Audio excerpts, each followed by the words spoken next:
안녕하세요. 아델라입니다. 저는 지난 주말 아리조나를 다녀왔습니다.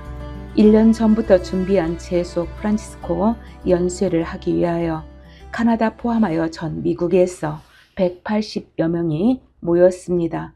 이렇게 모인 사람들은 성 프란치스코 영성을 따라 그리스도를 닮아가기 위함으로 공부하여 배운 것을 살아내기 위하여 모인 공동체입니다.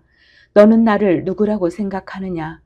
이렇게 물으신다면 우리는 베드로 사도처럼 당신은 하느님의 아들 예수 그리스도, 나의 구원자 예수 그리스도라고 서슴없이 답을 할 때까지 공부하고 부딪히고 애원하며 몸부림치며 살아온 프란치스칸들이 한자리 모인 거죠. 저는 이곳을 오기 전 한국에서 지난 22일 날 돌아왔어요. 집에 돌아왔을 때 5살짜리 손주 녀석이 그러더군요. 할머니, 내가 감기 들었어요. 그래서 살이 빠졌어요. 그 이야기는 할머니가 없어 한국 음식을 못 먹어 살이 빠졌다는 말이죠. 그래서 딸에게 물어보았죠. 아니, 체중을 달아본 거야? 어떻게 살이 빠진 줄 알아? 그랬더니 자기 친구와 이야기하면서 에즈라가 요즘 살이 빠졌다고 했더니 그 말을 듣고 할머니한테 그런 말을 했나 보다고 하더군요. 5살짜리가 어떤 방식으로 누구한테 말을 전달해야 자기한테 가장 신경을 쓰련지 정확하게 알고 있었어요. 저는 집에 있는 3일 동안 한국 음식을 최대한 신경을 써 해주었죠. 하루 만에 기력 회복하고 이틀이 되자 기분 완전 전환했고 3일째는 정상 회복입니다. 그리고 나서 아리조나 피닉스에 와 연수의 도중 생각을 해보는 것입니다.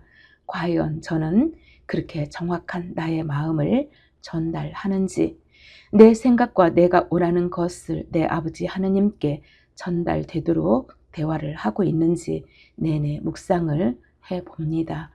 내가 원하는 것이 무엇인지도 모르는 건 아닌지, 아버지께 무엇을 청하며 무엇을 감사해야 하는지도 모른 채 막연한 신앙생활을 하고 있는 것은 아닌지 천천히 더듬어 볼 수 있는 좋은 기회를 가지고 있었죠. 연수의 도중 신부님의 영성생활이란 주제로 강의를 하실 때 인성이 먼저인지 영성이 먼저인지 물으십니다.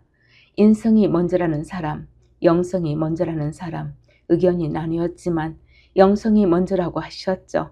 저는 달리 말하고 싶었어요. 영성을 먼저 추구하여 하느님을 만났다면 인성이 안 되어질 리가 없고 인성을 닦아 사람됨이 잘 되어 있다면 하느님을 모를 리가 없다는 생각이었습니다. 그렇게 의견이 분분하자 이렇게 말씀하셨습니다. 못난 놈과 못된 놈이 있다 하시네요. 못난 놈은 태어날 때 좋지 못한 유전자를 가지고 태어난 사람이고 못된 놈은 커가면서 인성을 갖추기 위하여 교육을 제대로 못 받은 사람이라고 하시네요. 사람은 어릴 때 인성 교육을 제대로 시켜야 하며 만약 교육을 제대로 못 받았다면 자기 스스로 양성을 해야 한다는 것이죠. 우리는 대충 살아가면 절대로 바뀌어지는 인간이 아니랍니다. 같은 물을 뱀이 마시면 독을 만들고 소가 마시면 우유를 내어놓듯이 존재 자체를 바꾸어야 한다고 하셨어요. 존재 자체를 바꿔야 한다는 그 말 참으로 어려운 일이었습니다. 그렇다면 어떻게 존재 자체를 바꿔야 하는가? 우리는 회개를 이루어내어 옛사람에서 새사람으로 바뀌어야 한답니다. 새사람으로 존재를 바뀌어내려면 복음적으로 뒤흔들려야 한다고요.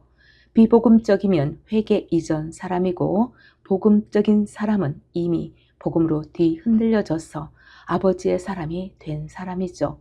이곳에 모인 사람들은 많은 사람들이 본당에서 본당 일을 하시는 분들입니다.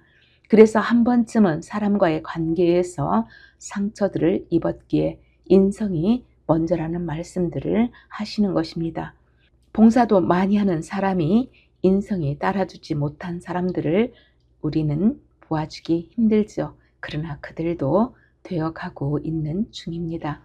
영성이란 성령 안에 산다는 것이고 성령과 함께 산다는 것은 이미 그리스도를 만났다는 것인데 영성 따로 인성 따로란 가능하지 못하는 듯해요. 우리가 바라는 그 거룩함을 타인에게서 찾기만 한다면 우리는 영원히 그런 사람을 못 만날 것 같아요. 왜냐하면 그토록 거룩한 일을 이 땅에 두지 않으실 듯 해서요. 하나님께서 그토록 사랑하는 아들 예수 그리스도를 닮아 있는 그를 이 땅에 두시겠나 싶어서요.